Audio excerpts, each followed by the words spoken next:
Well, Cory, welcome to the podcast. Thanks for having me. I really appreciate it. The reason, Cory, we have you on is because of this devastating hurricane. Uh, let's just take a step back and talk about a little bit about like what kind of topography we're talking about here. And the reporting seems to suggest that this is a place where people seem to believe that they are kind of out of the path of devastating hurricanes, and like it's actually a place where people go because it's in the mountains, and it's not the kind of place you think of as being vulnerable to this kind of stuff. Yeah, that's right. So, this is a very mountainous region. We are the highest county on average east of the Mississippi. There's a lot of roadways that snake through these narrow canyons. There's often only one way in, one way out. So, there are a number of communities that can become very isolated, especially when roads are cut off. And then when we lose cellular and internet infrastructure, it makes it even more difficult for those folks. And so, hurricane rolls in late last week, uh, and what was the impact, the immediate impact? Like, what was the flooding? What was the wind damage? Like, what happened here? Like, how is it that a hurricane, which we normally associate with coastal areas, was able to make such, uh, you know, bring such devastation to an inland mountainous area?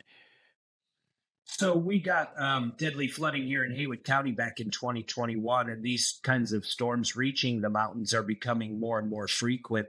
It's not something that we normally have to think about, but going forward, I think we're going to have to. So local officials took note of this almost a week before as that system developed in the Gulf. However, midweek, we were hit with an unrelated system that dropped a number of inches, 3, 4 inches of rain. So the soils were already saturated and things were already starting to unravel a little bit by the time the storm got here. I think the actual hurricane effects started around Thursday evening. I went out and did some reporting around 5 a.m. Friday morning, and that's when the peak of the rain started as the hurricane moved closer. And it was just an unbelievable amount of rain. We did get some gusty winds, but they weren't as bad as I think people were expecting. So, probably the height of the storm was between 6 a.m. and 10 a.m. on Friday. Around that point, we had already seen flooding in a number of places. I was actually stranded in Waynesville after visiting a few trouble spots because roads were flooded out and there was no way to escape the town. As the rain stopped around noon, 1, 2 p.m. on Friday, some water started to recede, some help started coming, and transportation was made a little bit easier. But once I was able to get out of Waynesville and get back to my home in Maggie Valley, we saw that there was just impacts everywhere. Roads closed, flooded out. Landslides were a huge problem this time. They weren't really a component in 2021, but I think since we did receive such an incredible amount of rainfall before the storm and then during the storm, we had a lot of slopes give way. Those cut off some communities and made it difficult for first responders. But the really encouraging thing that I've seen here is neighbors helping neighbors in Haywood County. Plenty of folks just going out there on their own and trying to open up roads or trying to reach neighbors that they knew were isolated. So I think there's a quote that's attributed to Mr. Rogers quite a bit about disasters. And he said, always look for the helpers. And in Haywood County, we didn't have to look too far. Yeah, and I think what's interesting is, and I'm looking at this map now, so I'm situating Haywood County as you're talking here. All right. Oh, so you're not actually too far from where I was talking about Pigeon Forge. Yeah, it's interesting. Yeah. So when I look at this from an outside perspective, somebody who covers politics and also knows the region fairly well, one thing that has been frustrating, I think, for our audience and for people outside is like, you feel for people, you want them to do better, but it's really hard to figure out what's going on because I think so many outside forces. And one of the reasons why I wanted to talk to you is that there's so much debate from the outside, like social media influencers, YouTube pages, podcasters, partisan media operations that I think have had an interest in dividing us. How do you compare the sort of national narrative that you've heard from different corners to what you've experienced, but especially as it comes to the response, whether it's the state, the local, the federal response? Well, it's been very hard to discern what is actually happening in some places. We are getting internet service back. We are getting cell service back. There's still some isolated pockets. So we didn't really know what the national media was saying up until just a day or so ago. It was kind of interesting to see that before I lost cellular service, the statewide media here in North Carolina, as well as some savvy national media, they noticed that there was no information coming out of this region. They know that we are a 25-year-old award-winning newspaper. We're all over the internet all the time. And so to see silence from us during that time, they very rightly realized, oh, it's because they can't communicate. So I think the response now, as we've been getting more and more media coverage, has been helpful. But there was a period of time here where folks just literally thought that they had been forgotten about by the rest of the world. And I can tell you it certainly felt that way because we had no outside information coming in. There's a presidential race, a gubernatorial race in this state. There was, football over the weekend, things like that. And we just had absolutely no indication of what was going on anywhere but here. Yeah, and from your perspective now, what is happening? Who is there to help? And like, is it enough? Like, are people starting to dig out from this? Like, are you do you still feel like there isn't enough attention and resources coming in? What would change? What do you think should change, if anything? I think there's plenty of resources coming in now, and that's really good to see. Folks here were hurting pretty badly for a while. I had some friends that volunteered at some aid distribution sites, and they said they have more food than they know what to do with right now. So that's tremendously encouraging. I want to commend all our first responders as I've been out reporting in this. I've seen them everywhere. They're checking on folks, and it's all seems to be returning to some semblance of normalcy. And what do we like? I've seen all the pictures from the initial damage, or not all the pictures, a lot of pictures of just places like Asheville flooded, the smaller towns and roads being blocked, where people who are in more remote areas can't get out, nobody can get in. What's the status today? We're talking October 3rd at 11:37 a.m. Have the flood waters receded? Has a lot of the flooding gone down? Are people able to access their facilities and houses now, or are they still basically flooded out? Yes, the waters have almost fully receded in most places, and a number of roads that were cut off or shut down have been reopened. We're going to face some pretty significant challenges over the coming years, though. There's sections of Interstate 40 going into Tennessee, which you probably drove yourself to get here. Those sections of Interstate 40 no longer exist. Interstate 26, I'm not completely sure about the status there, but there was some disruption on that highway. So we're looking at being really cut off from the rest of the world, transportation wise, on for it, at least for interstate travel, the kind of travel that big trucks need to get supplies here. So you don't want to encounter these big semis coming down small 2-lane roads. But that's the situation that we're in right now, and I fear it's going to be that way for quite some time. Yeah, it was interesting as I moved originally to Nashville right after their flood, if you remember it, which was a 100-year Mhm. flood as well. And, people lost their lives. There was a lot of devastation. And it prompted a discussion about, well, okay, we call it a 100-year flood, but, these things are starting to happen, a lot more frequently than every 100 years. What do you think? And I know it's too early probably to like fully flesh out this conversation, but as you think about the possibility of these things becoming more frequent in a place like Western North Carolina, what does that mean for everyday life? My story this week for the Smoky Mountain News had a line in it about this storm remaking Western North Carolina, and that's exactly what it's going to do. There are towns that no longer exist. Chimney Rock, it was wiped off the map. All of the usual spots like the town of Canton, which experienced flooding in 2021, they were hit hard again. We have to think very hard about resiliency and mitigation. We have to think very hard about where we build and how we build. And that goes for homes and roads because the devastation here is just unbelievable. Canton, the mayor there, Zeb Smathers, he's really been through it these last several years. There was deadly flooding there in 2004, was supposedly a 500-year flood. 17 years later, another 500-year flood in 2021.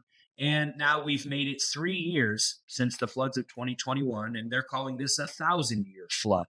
Man made climate change is real. We need to start accepting that and planning for that. If a county 3,000 feet above sea level can incur this much damage from a hurricane, we need to respect nature a little bit more and begin to prepare for these things so we don't see the fatalities that we're seeing right Yeah, I know there's probably very little appetite for national politics right now for people who've been through so much. But at the same time, in a couple weeks, the people of Western North Carolina are going to be asked to render their judgment in this very important race. And so there are sort of two things on my mind. Number one is, are they going to be able to? Are there actually going to be? Is there going to be an infrastructure for people to vote? And two is, this is a complex amalgamation of stuff. Like what you just talked about around climate change has a political dimension to it too.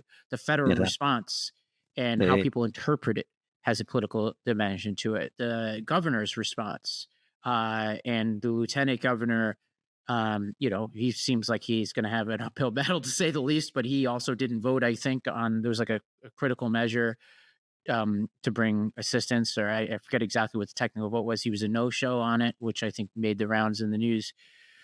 Kind of give me your political assessment, knowing full well that the most important thing is that everybody's safe, but knowing also that there's this very important conversation happening in Western North Carolina and the state as a whole. Yeah, those are great questions, Robbie. Unfortunately, the world does not stop turning as we're sitting here trying to recover from this flood. We were engaged in a very high stakes election on many levels. And some reporting I did yesterday, some of the polling places here have been destroyed. So we're going to have to find new precinct polling places for folks. That leads to voter confusion because if you always vote down at the high school or at the post office, and you can't do it this time around, it might take you by surprise. So I think everybody in North Carolina wants to be sure that every vote is counted and counted accurately.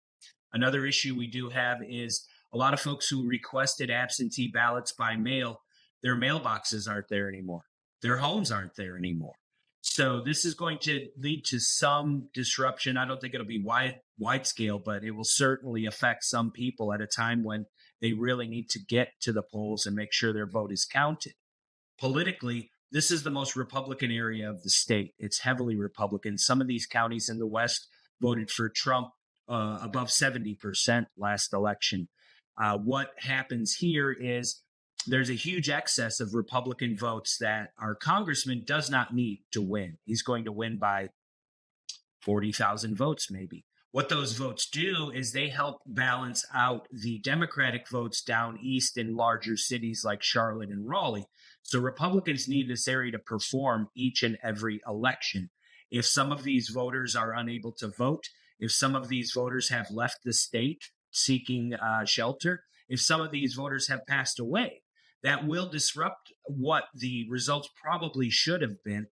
Again, I don't know that it's that wide scale, but in a state like this where polling has shown Trump and Harris to be neck and neck the entire time, just a 1% disruption in the amount of people that go to the polls on either side will change the outcome of some of these elections. So it's fascinating to watch, and you're right, putting it in context. Our first concern certainly is that everyone is safe and is getting the humanitarian aid that they need. But if you want to ignore the impact of this on the upcoming election, I think it's short-sighted and foolish. The second part of your question about response, I feel like the state has done a good job. The counties have done a good job. Haywood County Emergency Services Director had requested swiftwater teams on Tuesday before the first raindrops even fell. Town of Canton was warning businesses and residents to prepare for outages, for water service interruptions, for damage to low-lying areas or lower floors of homes. So I've been very pleased to see that people took this very seriously from the get-go, and I have no doubt that that saved lives. That's great.